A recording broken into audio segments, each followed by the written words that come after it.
आपण झकास मराठी पाहत आहात आणि झकास मराठीवर आपण नेहमी वेगवेगळे विषय घेऊन तुमच्या समोर येण्याचा प्रयत्न करतो। आज आमच्या बैठकीमध्ये पाहुणे आहेत भंडारा जिल्ह्याचे भारतीय जनता पक्षाचे किसानचे अध्यक्ष आणि भंडारा जिल्हा परिषदेचे सदस्य अविनाश ब्राह्मणकर। अविनाशजी, स्वागत आहे झकास मराठीवर पुन्हा एकदा। म्हटलं की 1 वर्ष झालं विधानसभा निवडणुका झाल्या, ह्या महायुती सरकारला जेव्हा 1 वर्ष महाराष्ट्रामध्ये झालं, आपण 1 वर्ष आधी विधानसभेची ह्याच ठिकाणी येऊन साकोलीवरून आपण उमेदवार होते। नेमकं कसा पाहता आपण ह्या 1 वर्षाच्या महायुती सरकारचा कार्यकाळ? संघर्ष भाऊ, तुम्ही जे विचारलं की या 1 वर्षाच्या काळामध्ये काय बदल ह्या ठिकाणी स्थानिक लेवलवरती काय बदल झाला? महायुतीचं जे सरकार आहे, आपले महाराष्ट्राचे मुख्यमंत्री देवेंद्रजी फडणवीस यांच्या नेतृत्वात अतिशय चांगलं काम सर्वीकडे होत आहे। इथे स्थानिक लेवलवरती आमदार म्हणून नानाभाऊ काम करतात आहेत आणि आनंदाची बाब ही की संकुचित बुद्धी न ठेवता किंवा विरोधी पक्षाचे आहेत म्हणून तसला संकुचित विचार न करता यासुद्धा भागाचा चांगला विकास व्हावा म्हणून मुख्यमंत्री साहेब जे आहेत देवेंद्रजी फडणवीस ते इथेसुद्धा बऱ्यापैकी समाधानकारक निधी देतात आहेत। परंतु स्थानिक लेवलवरती हे जे कामं होऊन राहिले छोटे मोठे, कुठे अंगणवाड्या आहेत, कुठे वर्गखोल्या आहेत, कुठे रस्त्यांचे बांधकाम सुरू आहेत, कोणालाही आमदार बनवा, हे जे कामं आहेत या लेवलचे हे होणारच आहेत। अगदी तुम्ही एखाद्या नवाड्याला सुद्धा आमदार बनवलं तरी हे कामं होतातच। अपेक्षित हे आहे इतक्या सिनियर व्यक्तीकडनं की इथे काहीतरी एक असा बदल व्हावा की ज्याच्या आधारावरती साकोली विधानसभा क्षेत्र किंवा भंडारा जिल्हा गतिमान व्हावा, रोजगाराच्या संध्या मिळाव्या, इरिगेशनला घेऊन काहीतरी एखादा मोठा प्रोजेक्ट ज्याच्यानी इथल्या इरिगेशनचं जे स्तर आहे तो एकदम वरती यावा किंवा जे प्रोजेक्ट सुरू आहेत त्याला अधिक गती मिळावी। हे सगळे मोठे विषय, मोठ्या विषयांशिवाय बदल होणार नाही। तुमच्या जीवनामध्ये काय बदल झालं? कशी नेमकं आधीची तुमचं दैनंदिन कार्यक्रम किंवा त्यावेळची परिस्थिती आणि आता 1 वर्षानंतरची परिस्थिती, हा 1 वर्ष तुमचा कसा गेला काय सांगाल? बघा, विधानसभा लढायच्या आधी मी जिल्हा परिषदचा सदस्य होतो। हो, पण माझी एक सवय पहिलेपासून होती की मी फक्त जिथून निवडून आलो ते 10 गावं किंवा ते 10-15 गावं अशा पद्धतीने मी काम कधीच केलं नाही। माझ्या डोक्यामध्ये फक्त माझं क्षेत्र किंवा जिथून माझा फायदा होतो आहे तिथेच जाऊन काम करायचं असं कधीच राहिलं नाही। पण मी बऱ्याच वेगळ्या मुद्द्यांमध्ये वेगवेगळ्या एरियामध्ये फिरायचो। मला फोन आला की मी जायचो, पण कॉन्सन्ट्रेशन जे आहे ते स्वतःच्या क्षेत्रावरती राहायचं। आता माझं दिघोरी जिल्हा परिषद क्षेत्रातून मी सदस्य आहे। माझं कॉन्सन्ट्रेशन नेहमी या 14 गाव आहेत आमच्या जिल्हा परिषदमध्ये, तर तिथे राहायचं। पण आता विधानसभा लढल्यापासून थोडंसं काय झालं की तिन्ही तालुक्याचा प्रत्येक गावातून मतदान झालं आम्हाला। बऱ्याच गावांमध्ये आम्ही समोर आहे आत्ताच्या विद्यमान आमदारांपेक्षा, आणि ते जेव्हा फोन करतात तर मला त्यांचा मान ठेवावा लागेल आणि मी पोहोचायचा प्रयत्न करतो। कधी कधी फेल पण होतो त्याच्यामध्ये, मी त्यांचा शब्द ठेवू शकत नाही किंवा चुकून जातो, तेवढा वेळ कमी पडतो किंवा तेवढी मोठी यंत्रणा माझ्याजवळ नाही आहे। फरक आता एवढा झाला की आता कार्यक्रमांची संख्या बऱ्याच पटींनी वाढली, गावं वाढले, जबाबदारी पण वाढली, खर्च वाढले। बरं, काय सांगाल तेव्हा तुम्ही सर्वसामान्य लोकांमध्ये फिरता, काय बोलतात लोक, मूलभूत प्रश्न कशा पद्धतीने मांडतात? शेतकऱ्यांच्या काही खूप अशा अपेक्षा नाहीत। शेतकऱ्यांना फक्त त्यांच्या इरिगेशनची सोय परफेक्ट पाहिजे। जसं आता आपण बघितलं की लाखनी तालुक्यातला हा जो पट्टा आहे जो नेरला उपसा सिंचनचा, तर या पट्ट्यामध्ये म्हणजे त्याच्यामध्ये मुरमाडी तुपकर जिल्हा परिषद क्षेत्र येते, पालांदूर सर्कल येते, बरेच गावं येतात जिथून तिथल्या शेतींना इरिगेट करण्याचा प्रयत्न झाला। चांगला प्रयत्न होता, पण ज्या पद्धतीने मागच्या काळामध्ये काम झालं ते समाधानकारक नव्हतं। त्याची पायपिंग तर ते काही मागच्या वर्षी खूप काही कामात आलं नाही। ते काम त्वरित लवकर व्हावं, प्राधान्याने व्हावं, त्याला गती देण्यात यावी, हा प्रयत्न झाला पाहिजे।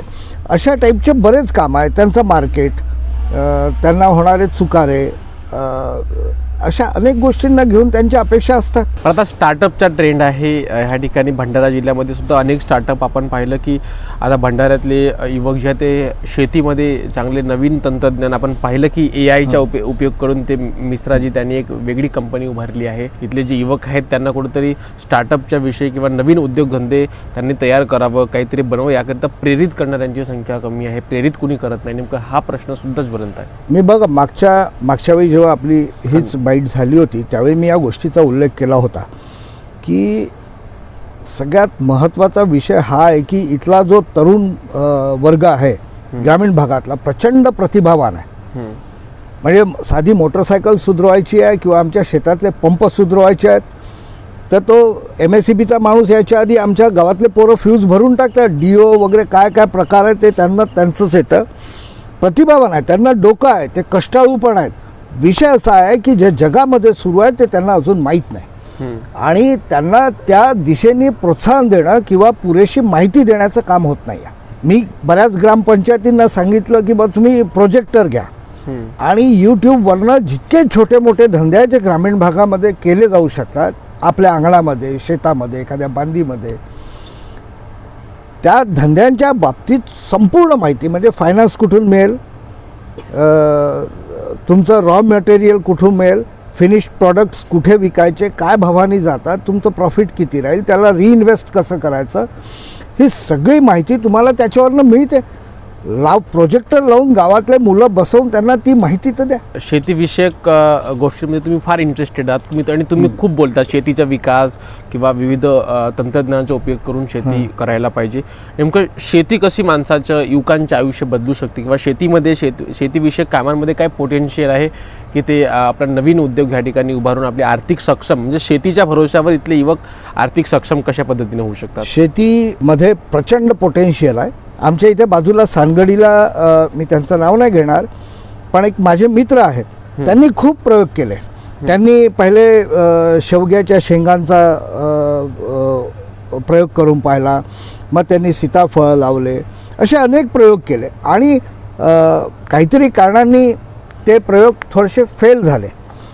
पण प्रयोग फेल झाल्यानंतर जितकी इन्व्हेस्टमेंट होती ती पाण्यात गेल्यानंतर सुद्धा परत उभं राहण्याची ताकद त्यांच्यामध्ये म्हणजे आर्थिक ताकद त्यांच्यामध्ये होती म्हणून ते उभे राहिले.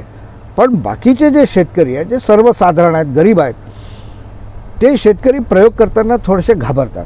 त्याचं कारण असं आहे की एकदा प्रयोग फसला तर 4 वर्ष 5 वर्ष तो परत बॅकअप नाही होऊ शकत, बॅकअप मिळत नाही. तर तो म्हणून थोडेसे दचकतात आणि काय झालं की धानाची शेती आम्हाला परंपरागत असल्यामुळे पाठ झाली आहे.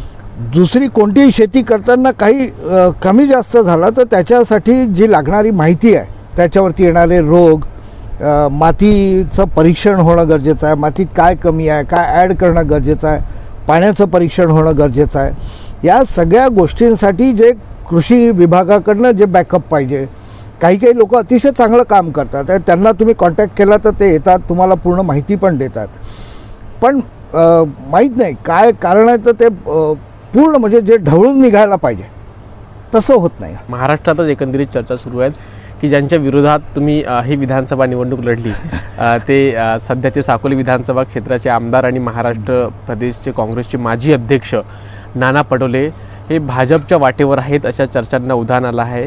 कारण मागील 1 वर्षापासून सरकारच्या विरोधात त्यांचा जो स्टँड आहे किंवा काँग्रेसच्या इतर नेत्यांचा जो स्टँड आहे, मग तो OBC आरक्षणाचा विषय असो किंवा हिवाळी अधिवेशनामध्ये अनेक प्रश्न असोत, त्या ठिकाणी नाना पटोलेंचा जो स्टँड आहे तो सॉफ्ट होता, भाजपप्रती थोडा सॉफ्ट आहे असं अनेक लोकांचं म्हणणं आहे. आणि कुठेतरी नाना पटोले हे भाजपच्या वाटेवर आहेत अशा चर्चांना उधाण आलं आहे. तुम्ही त्यांच्या विरोधात लढले, नेमकं तुम्हाला कानावर अशा चर्चा आल्या का? आणि जर आल्या तर तुमच्या काय भावना आहेत, ह्या कसे पाहता? मग खरं बघितलं तर मला याच्यातलं खूप असं काही माहीत नाही, पण ही चर्चा सुरू आहे, बाहेर बोलल्या जातं. नाना भाऊ काँग्रेसचे एक मोठे नेते आहेत, याच्यात काही वाद नाही. प्रदेशाध्यक्ष राहिले, भावी मुख्यमंत्री म्हणून त्यांचं नाव गाजलं आणि एवढा मोठा नेता अचानक पक्ष बदलेल याच्यावरती माझा विश्वास बसत नाही.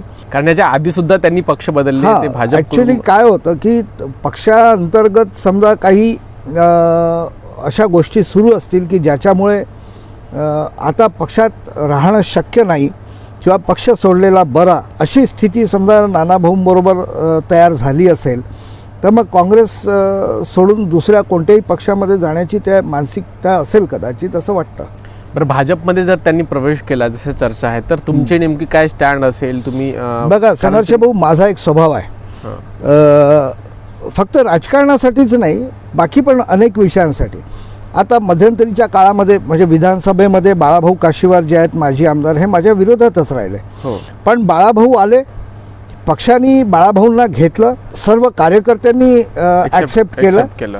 मग मी माझं सेपरेट स्टँड देत नाही. कोणी आलं काय त्याच्याने माझ्या राजकारणावर जर फरक पडत असेल तर मी कमजोर आहे असं मी समजतो. तुम्ही हा प्रश्न मला याच्यासाठी विचारताय की नानाभाऊ आल्याने तुमचं काय. आता सत्ताधारी आमदार आणि त्यांच्या विरोधक, तर त्यांच्या मुख्य विरोधक म्हणून तुमच्या नाव ह्या क्षेत्रामध्ये आहे आणि जर जर तुमच्या पक्षात आले किंवा आज तुम्ही एकमेकाच्या विरोधी आहात आणि मग जर पक्षात आले तर बाकावर एकाच बाजूला खुर्ची घालून तुम्हाला आणि समविचारी राहून गोष्टी कराव्या लागतील. नाही बघा, आम्ही आता जसं बाळाभाऊ आले, आम्ही अमोरासमोर आले तर आम्ही हात मिळवतो, आम्ही बोलतो पण, आणि भविष्यामध्ये जर एकाच पक्षामध्ये काम करणार आहे तर मिळून कामसुद्धा करू. काही गोष्टी मनामध्ये राहतात, ही गोष्ट वेगळी आहे.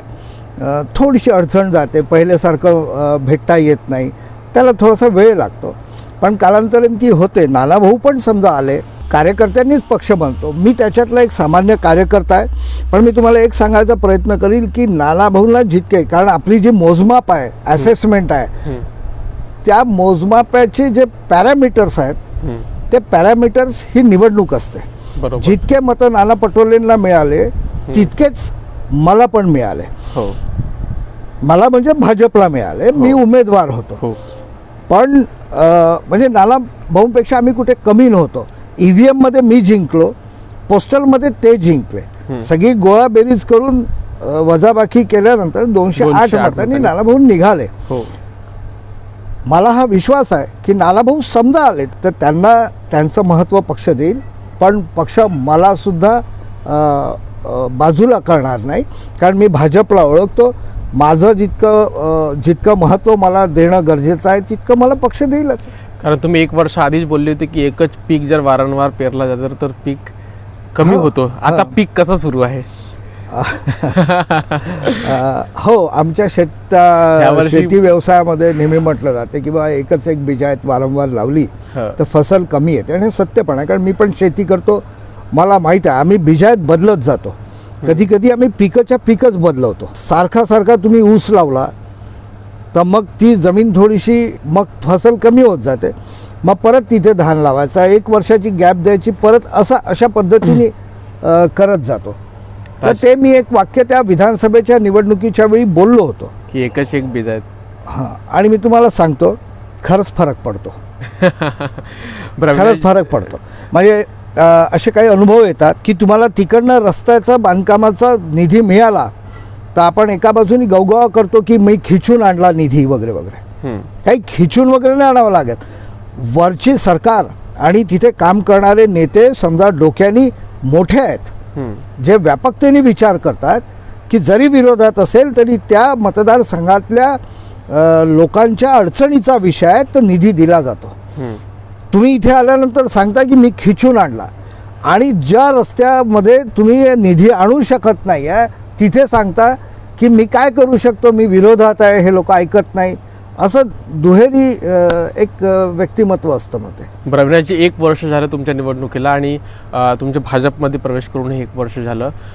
मात्र राजकीय विश्लेषकांचं असं सुद्धा विश्लेषण काढलं किंवा अनेक लोकांच्या, आता आम्ही फिरतो, आम्हाला लोक बोलतात की पाहिजेत तसा वेट भाजपमध्ये किंवा भाजपमध्ये इंटरनल पॉलिटिक्समुळे अविनाशजीला पाहिजे ती ताकद पक्ष देत नाही, कारण त्यांची लाईफस्टाईल बदलली. अविनाश ब्राह्मणकरांच्या हाती साकोली विधानसभेचे आहे आणि ते प्रत्येक गाव 3ही तालुके दर दिवशी फिरत आहेत.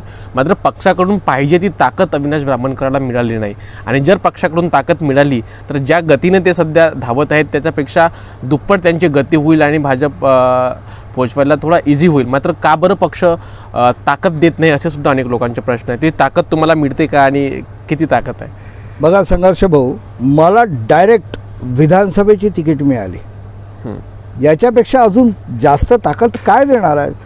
चांगले आणि चांगले कार्यकर्ते लोक तिकिटाच्या शर्यतीत होते, तरी मला विधानसभेची तिकीट मिळाली. आज मी पूर्ण जिल्ह्याचा किसान मोर्चाचा अध्यक्ष आहे आणि किसान मोर्चाचा हा जो आहे हा माझ्या आवडीचा विषय आहे. त्याचा मी जिल्हाध्यक्ष आहे.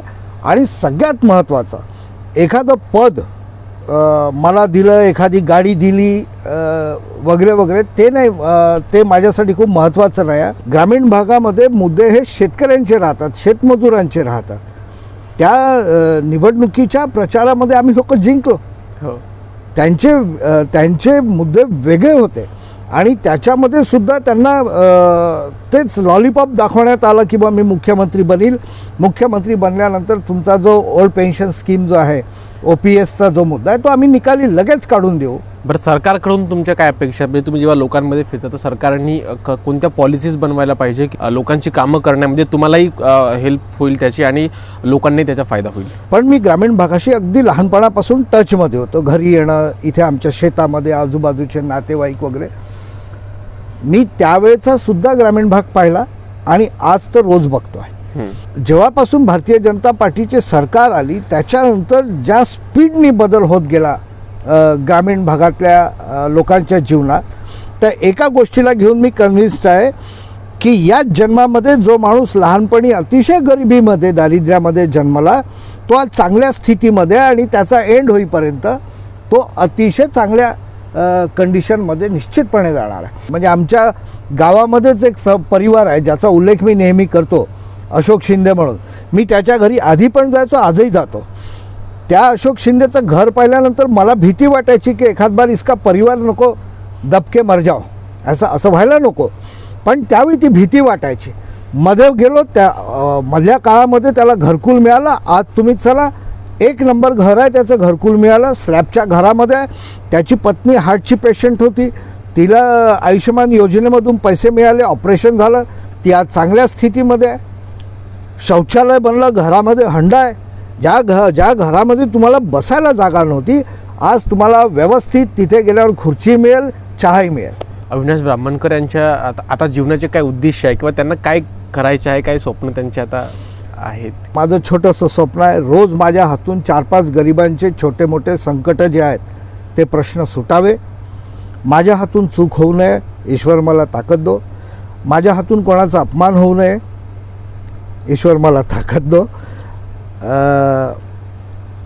माझ्या हातून भ्रष्टाचार होऊ नये, ही सुद्धा ईश्वर मला या नवीन वर्षात ताकद दो. एक निश्चित आहे की माझी फक्त एकच इच्छा आहे, ज्याही गरीब माणसावरती काही संकट आलं तर त्याच्या डोक्यामध्ये पहिले अविनाश ब्राह्मणकर यायला पाहिजे, इतका विश्वास त्यांचा माझ्यावर बसावं आणि परमेश्वरसुद्धा माझ्या मनगटात इतकी ताकद देव की मी प्रत्येक माणसाच्या कामात आलो पाहिजे. बरं, यशस्वी होणे सर्वांचे स्वप्न राहतं की आपण सक्सेसफुल व्हायला पाहिजे आणि सक्सेसच्या वेगळ्या वेगळ्या डेफिनेशनसुद्धा अनेकांच्या लोकांच्या आहेत.